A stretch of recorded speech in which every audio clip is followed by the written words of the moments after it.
What would you say to those maybe sort of aspiring CFOs and ones considering that next move when thinking about those different types of ownership structures? Because there's a lot of mystique around private equity, we find, and sort of that seems to be quite a pull for some people, and a golden pot at the end of that potentially. Obviously, there's been this sort of boom and bust in the VC space as those cycles go on. How would you sort of think about that if you were? Yeah, I think the first thing is think about the size and shape of organization that you enjoy being in. I would think about that before ownership structure, maybe. I spent the first 10 plus years of my career in kind of large corporates. So I started at KPMG, and then I was at the BBC, and then at Dell. And parts of that were interesting, but there was kind of me, I couldn't really articulate it at the time, but looking back, you were just sort of so far away from the kind of decision making. And so if you want to be in the action and the person and involved in the kind of decision making and setting the strategy of a business and doing those types of things, then don't work in a large corporate. If you want a relatively safe career and just kind of and a nice structure that kind of you go up the ladder over time, then a large corporate is for you. And I remember when I was at Feel Unique, we used to hire a lot of people into our commercial team who'd worked at places like Debenhams or Boots or big retailers in the kind of beauty space.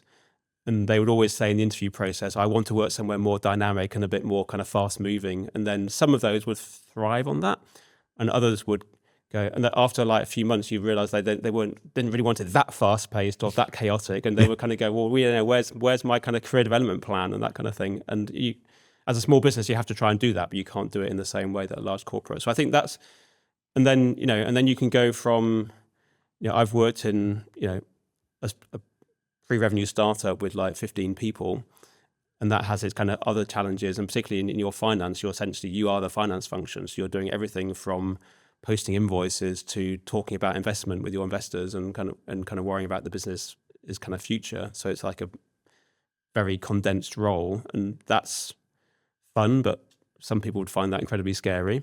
And then, you got more mature businesses like Gusto's the most mature kind of early stage. Well, we're 15 years old, but 14, 15 years old, but not really early stage anymore. But it's kind of a relatively mature business. And you got probably good, the best of kind of being in a growth business, an early stage business, but also some of the elements of being in a corporate as well. And so I think people need to think about what sort of business they want to be in.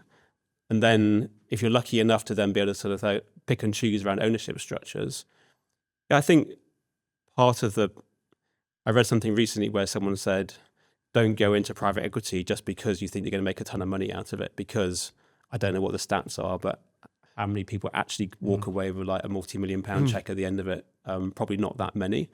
I've certainly, over the course of my career,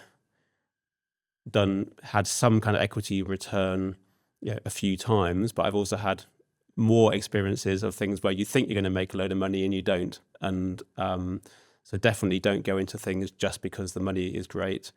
When I went to work at Dell, partly I went there because it was a great experience, different to the BBC, but it was like an awful place to work culturally.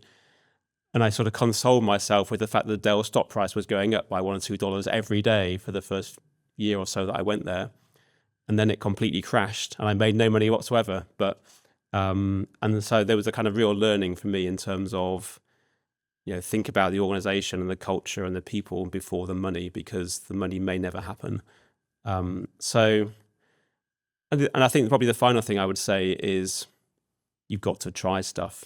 You can't, no career is perfect. You're not going to kind of start at 21 or whatever and kind of go to 65 and everything's going to be plain sailing. And you almost need to make some mistakes and find things you don't like, because if you don't find the things you don't like, you won't know what you will like.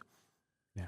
It was really interesting what you were saying about bringing in commercial people from Debenhams. And I assume the same with you in finance. You've hired people from different backgrounds. Have you found any good ways of identifying the people that will fit the business that you're talking about, whether that is a VC or a, different model? Because I'm really interested in that from the hiring perspective, because clearly people from Debenhams can work, but they need to be the right person.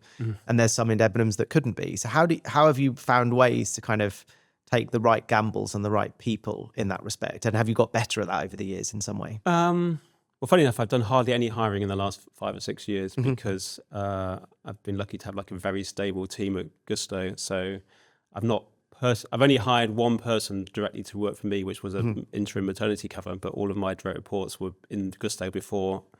Some of them have been promoted, but they're all kind of like predate me. So I can't really say I'm getting better because I haven't done much recently. But it's really hard, I think, is the honest answer. You can't really be sure that someone's going to sink or swim in a particular environment. So you really just have to, I guess, ask them what sorts of things they enjoy and what sort of things they don't like. For me, those are two of my kind of favorite questions, like what do you enjoy doing at work and what don't you enjoy doing at work? And you can pick up a lot from that. And if people sort of say, well, I like a bit of structure or whatever it is, and they're probably not going to be right for like a really early stage business where things are a bit chaotic and things are changing the whole time. But I think you can pick up a good sense of people's personality just through asking the right questions in interviews. But some people are really, the other thing about interviews, some people are really bad at doing interviews and some people are really good at doing interviews, and that's a really difficult thing to unpick. And I've always thought I'm not very good at doing interviews. And so I kind of like most of the jobs that I've done have been through personal recommendation rather than through a typical interview process, because I don't feel I sell myself very well. So yeah, I think it's really hard. There's no honest answer. But I think the other thing is once you've hired somebody, if they turn out now to be right, then you have to quickly have an honest conversation. And it's best for kind of both sides that you don't let that kind of linger on.